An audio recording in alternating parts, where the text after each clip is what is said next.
The debate continues between local communities and privately owned companies over territory and customers. More on what each side is wanting. Plus, Ferdinand's 175th anniversary celebration will have some big-name entertainment with it. And Andrea Tooley and Rachel Hannibut talk DuBois County Community Foundation Trivia Night tonight on Inform. All of that and much more is up next here on the 18 WJTS News.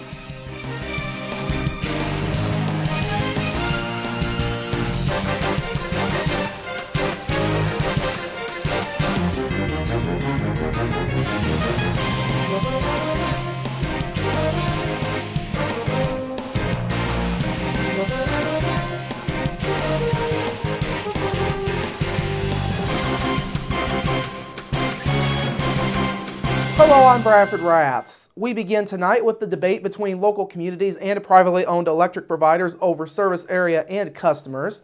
Jasper, Huntingburg, and Ferdinand are among the communities with concerns. The debate has turned a bit heated recently, as you may recall. An article published in the January edition of Electric Consumer called out Jasper Mayor Terry Seitz by name and went as far as to call all three communities predators for taking territory away from the RECs. The article quoted DuBois REC General Manager Don Book. Now, at the center of the debate has been how much territory is really being served by the cities versus the RECs. The Indiana Municipal Power Agency says municipal electric departments only serve 7% of the state's territory and customers. The remaining 93% is being served by the RECs. Now, the RECs and other investor-owned companies are seeking a change in the law through Senate Bill 309. IMPA says the changes would restrict the ability of city electrical providers to extend service to customers in areas that are newly annexed. The effort is being led by Duke Energy Indiana along with the RECs. Under current state law, there are specifically assigned service areas for local RECs, investor-owned companies, and municipal electric companies. Seitz is disappointed that he and the city were called out in the Electric Consumer article. He says the situation has turned into more of a power grab than anything else. We haven't been aggressive whatsoever, but we've made the law work and asked about it. And it seems that while municipal electric customers throughout Indiana represent 7% of the population, the two parties that represent 93%, the rural electric cooperatives and the investor-owned utilities, they want more. Now, earlier this week, Jasper Utilities General Manager Bud Hauersberger stated there would be more of an impact to the cities than just territory. I think for economic development, because I think by saying that this particular area has all city utilities, that's a good benefit to the companies that want to build there. As noted, Huntingburg and Ferdinand were also called out in the Electric Consumer article. Last week, Ferdinand Town Council President Ken Seacard announced that he was writing a 3-page letter to state legislators on the issue. He stated the article's premise makes no sense. The article got my dander up just a little bit, but I think they're going after it the wrong way. If they're worried they're not getting enough money, then okay, let's work on the annexation costs that are involved. And if it's such a big to-do, I'd be more glad to sit down and talk there, but don't restrict me, not saying that annexation's in Ferdinand's future. It is somewhere down the road, but don't tell me I can't go after the electrical too when I got to supply everything else as a town. Meanwhile, data from the Energy Information Administration shows that municipal electric companies have seen an increase of just under 3% in the number of customers between 2001 and 2012. That same data says RECs saw an increase of 14% in that same time frame. The town of Ferdinand's 175th celebration in June now has a full schedule of entertainment spanning both Friday and Saturday evenings. The celebration will be headlined by Rock and Roll Hall of Fame group The Lovin' Spoonful. Other groups joining in will be country rock legends Pure Prairie League and southern rock group the Georgia Satellites. The Saturday night entertainment will be kicked off by the East Hills, based out of central Indiana. Mark Stedzik helped to coordinate the entertainment for this year's event. He says it was a challenge to find the right variety of entertainment for all ages.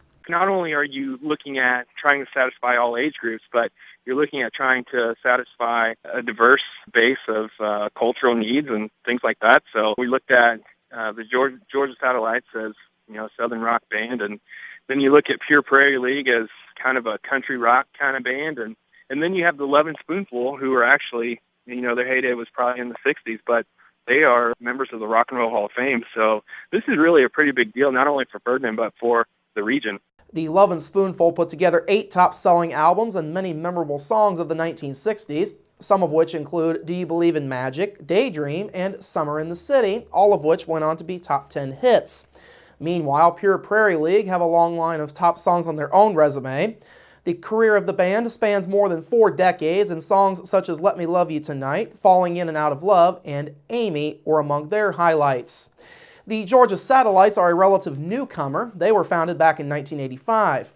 The song Keep Your Hands to Yourself propelled the band to new heights, including opening for top names such as the Silver Bullet Band. Other band hits include Battleship Chains and Hippie Hippie Shake. Finally, the East Hills gained their critical acclaim for the debut album Death of a Salesman. The band has already performed at several major festivals, including Bunbury in Cincinnati and Warm Fest up in Indianapolis.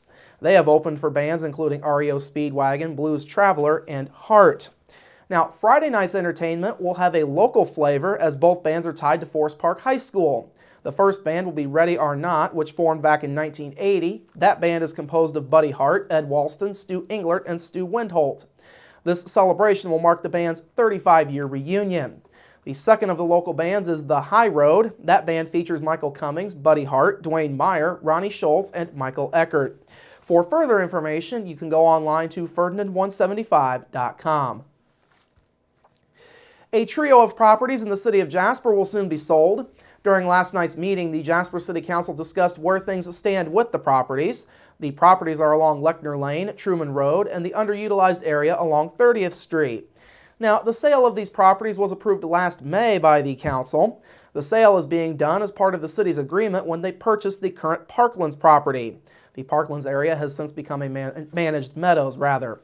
Money from the sale would go back into the city's rainy day fund, which is where the funds to buy the Parklands property were taken from. The properties are being sold through an auction process. Mayor Seitz reported that progress has been slow due to the city's desire to resolve any concerns from residents about the sales. Seitz says though the progress has been slow, everything is for the best interest of the city.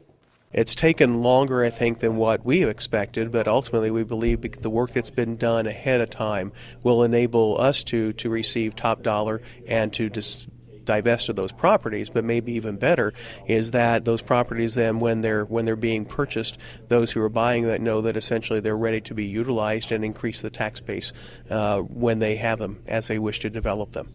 A fourth property along Mill Street north of the Buffalo Trace Golf Course, known as the Bockelman property, was originally slated to be involved in this sale. Seitz says that 30 acres has not been put on the market at this point. In other business, the council approved a rate increase for city wastewater customers that was recommended last month by the Jasper Utility Service Board. That increase comes out to 13.8%, or roughly $5 a month for the average customer. The rate hike will become effective in April.